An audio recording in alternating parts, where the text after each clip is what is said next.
Hey everybody, Linda from Princess House. So today on Lunchtime with Linda, we're actually making something that you don't eat.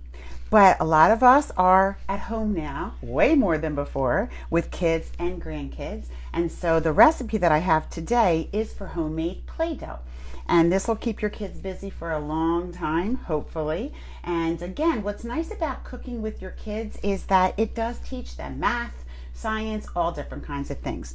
So to do this homemade Play-Doh, what you have to do is in a saucepan, you're going to mix 1 cup of water, 1 tablespoon of oil, a half a cup of salt, and 1 tablespoon of cream of tartar. Now the cream of tartar is a very important ingredient because it will actually help make this last for 6 months, so it won't just go bad right away.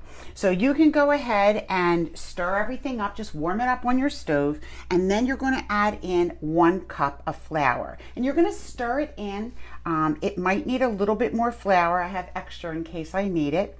And you could put food coloring if you choose in with it. I'm going to use food coloring afterwards.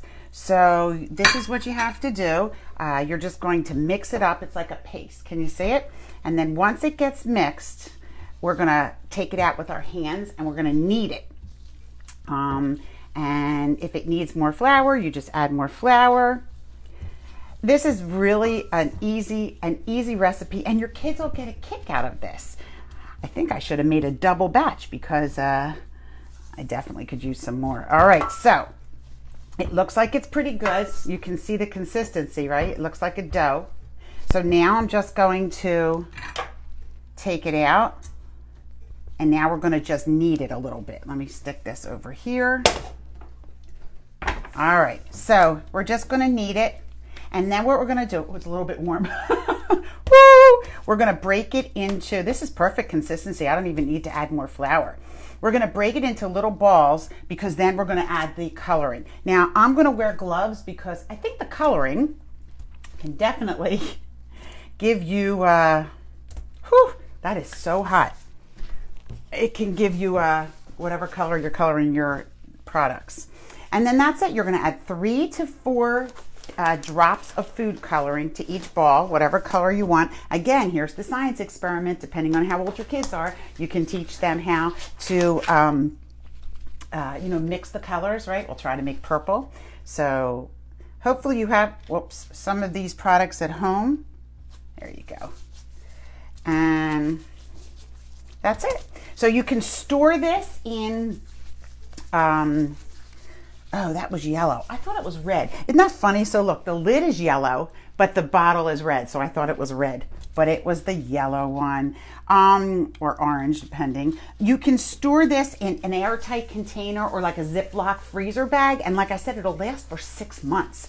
So this is really good for the kids. You can go ahead and do your lessons with them. They can go ahead and, here, let's get a better color. Let's go for red. I'm going to try to make purple, see if that can work. All right, so I will be coming on every day with different ideas and recipes for you. There's the red. This is coming nice, right? I'm glad I wore the gloves. And if there's any recipe that you want me to try, please let me know. I'm more than happy. A lot of people love to cut recipes out and then they never use them. So let me do your dirty work for you and go ahead and use, I'll try your recipes for you, all right? So I put some pictures up. It needs to be a little bit more squished. Thelindabradley at myprincesshouse.com. Thank you as always for watching. Please be safe and wash your hands. All right, see you next time. Let's see if this can even